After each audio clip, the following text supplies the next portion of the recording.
Hey there, I'm DPadGamer, and since it's almost April 1st, I thought I'd bamboozle my subscribers by uploading an Apex Legends video. The game came out of absolutely nowhere, and I've been really enjoying it, so we're going to be looking at some of the Easter eggs and glitches that the game has, or had to offer. Because, keep in mind, at the time of making this, I'm pretty sure most of the glitches have already been patched, and if they're not, or you find new ones, be sure to let me know in the comments down below.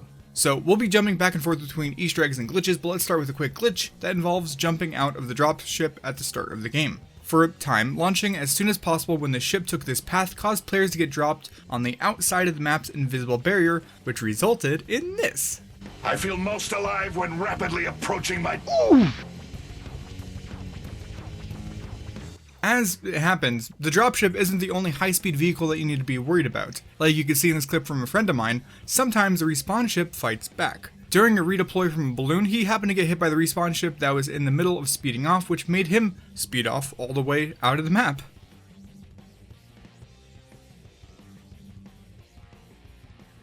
However, when it comes to redeploying, there were quite a few glitches, like in this clip from Dizzy, showcasing that you were able to hold the grenade button while gliding, and use free look to choose where you want to go, and quickly move your mouse to go up. This allowed players to fly around infinitely, so the vast majority of people probably already know about this. However, you might not know that the redeploy glitch could lead to an accidental death. In this clip from Red Productions on YouTube, it seemed that he attempted the previous glitch as he touched down, which caused him to be launched really far away.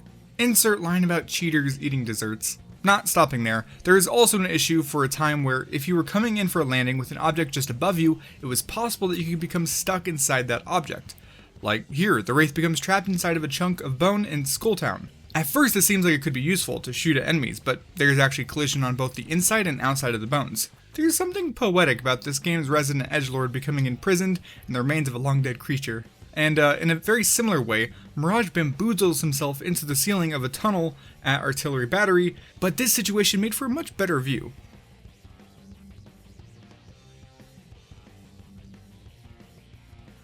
Switching gears, let's take a look at a pretty substantial Easter egg that this game has to offer. First off, while in the training mode, there are a number of small green dino plushies scattered around. One can be found in the far back right part of the map. Once you know what it looks like, there are 10 different locations across the map that Nessie will appear, and to unleash a really cool scene, they need to be shot in order. I think that if you want to do it solo, you might be able to with Octane and some clever routing, but you might as well convince a couple buddies to help you out.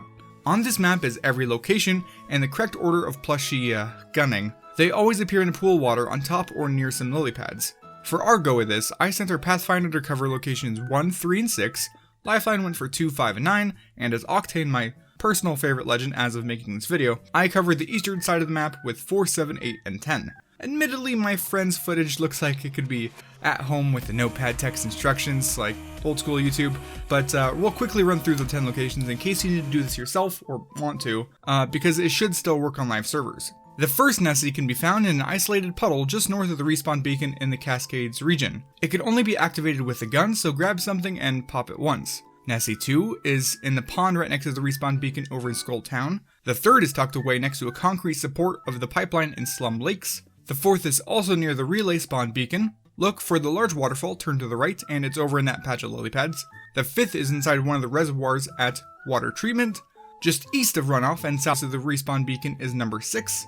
Nessie number 7 is in the small river between wetlands and swamps, hiding down past a small waterfall on the left. The 8th requires a trek south into a flooded building between swamps and hydrodam. The 9th is chilling in this pond north of this house, which is south of Bunker, if that makes sense. And the 10th and final plush will be waiting for you in a puddle on the far eastern edge of the swamp. One shot, you'll initiate your grand reward, which silently rises out of the ocean to the east.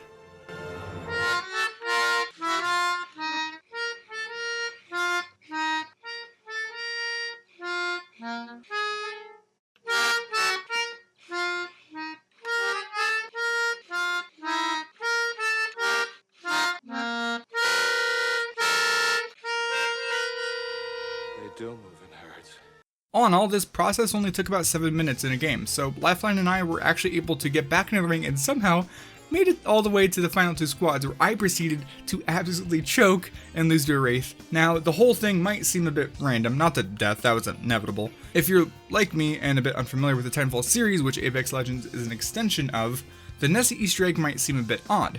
But as it happens, there is actually a history of Respawn including Nessies, or Nessie, in their games. In Titanfall, while the plushies appear at least 8 different times in the single player campaign, as well as 4 times in the multiplayer maps.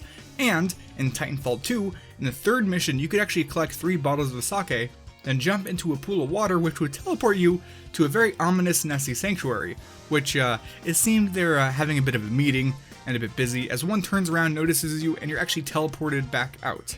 Neato.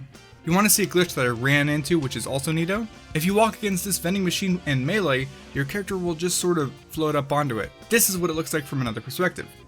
Okay, yeah, this is really minor and maybe not a glitch, but I do think it's neat and a little bit weird because as it happens, this actually works with any objects that's roughly the height of your character. Punching and then moving into it will just sort of float you up onto it. I don't think this is actually useful, but there you go. And to be clear, very few of these glitches featured in this video are or were that useful, so let's look at a few that actually were. Like, as an example, being able to use your gun while in a down but not out state. That's what you're seeing in this clip by Tim the Tatman. It seems there was a chance that instead of being able to use your knockdown shield, you'd instead have a gun out, and in this clip, another player Tim ends up mowing down has a peacekeeper out while they were downed, before getting downed by him. And in another clip from Tim, he shows off a trick to famous Halo 3 pro player Ninja, where you could repeatedly grab onto a zipline midway. That caused your player to bounce up and down above the zipline, which made it very difficult for any enemies to land a hit on you. Somewhat related, because ziplines. For a time, Pathfinder was able to climb up walls with his grappling hook by repeatedly shooting it out upwards while holding jump against the wall. I assume this worked because sending out the hook unintentionally reset the character's wall traction timer, or however they determine when a character starts to slide down after wall climbing for too long. Next, if you played the game right after it came out, you probably remember how certain things didn't work correctly while on the supply ship mid-flight. Like, for example, reviving a friend or performing a finisher while the ship was moving would cause you to be locked into place. Literally, the ship would keep moving and you'd end up falling afterwards. Somewhat similar, this player was able to self-revive mid-air thanks to having a legendary knockdown shield. I'm no developer, I don't know for sure, but I assume that these weird glitches were due to the game's physics engine incorrectly locking the player's position during those kinda special animations, which they of course fixed, but it was fun for a time. Oh, and you know how you were able to use a gun while downed? Well, in this clip, Lifeline rushes to revive Bloodhound while they're outside of the circle, but drops right as the revive finishes, which seems like this let Bloodhound move around and revive Lifeline as if they were up while still downed. Weird. You know how you can press N on PC or left D-pad on consoles to inspect your fancy new weapon? Well, if you do this with a weapon equipped, your character will crack their knuckles. Cool, right? I never claimed these were good Easter eggs, but there you go. You know, it's actually a good glitch. It involved placing a caustic trap right where a supply drop was going to land. Supply drops always push objects away, but for whatever reason, the gas trap just wouldn't stop.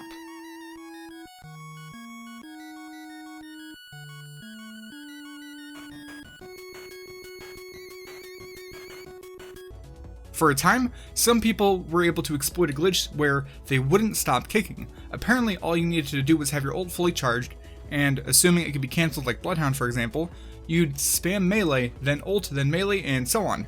With 2 buttons and some fast clicking, your character's legs would become weapons of mass destruction. And so since we've been talking about some Easter eggs in this video, no doubt some people are going to be asking about Octane, as at the time of posting this video he's still pretty recent. In his character trailer, the narration clearly states that 24 hours after riding a grenade blast to beat the Gauntlet speed record, What's up? Octavio Silva awoke with brand new robotic legs, and thus, Octane was born. So that is referring to speedruns of Titanfall 2's tutorial level called the Gauntlet, where runners use damage boosts from grenades to achieve maximum speedage. During this section in the character trailer video, an info card popped up that Respawn included that linked to speedrunner Cash Mayo's recent world record run of the Gauntlet that lasted exactly 12 seconds.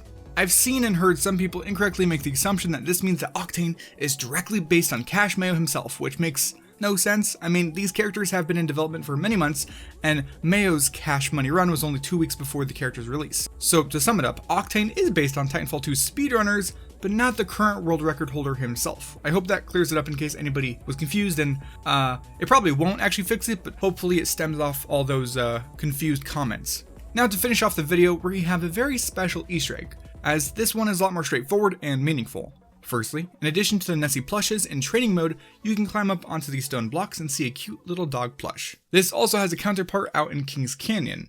In the southeastern part of the market, tucked inside of a partially closed off alcove, is that same dog plush, lovingly placed on a pillow with a couple of framed photos by its side. This little memorial was placed there by lead level designer at Respawn, Jason McCord. As he explained in a Twitter thread, the memorial is actually for his dog of 10 years named Sadie, who sadly passed away from health issues while McCord was hard at work on Kings Canyon. To honor Sadie's memory, she'll live on forever in Apex Legends, which I think is pretty awesome. And to be honest, I do hate to end on a bit of a downer, but I think we'll call it here for the video. Thank you very much for watching. If you want to subscribe, go for it, but I'll see you in the next video. Goodbye.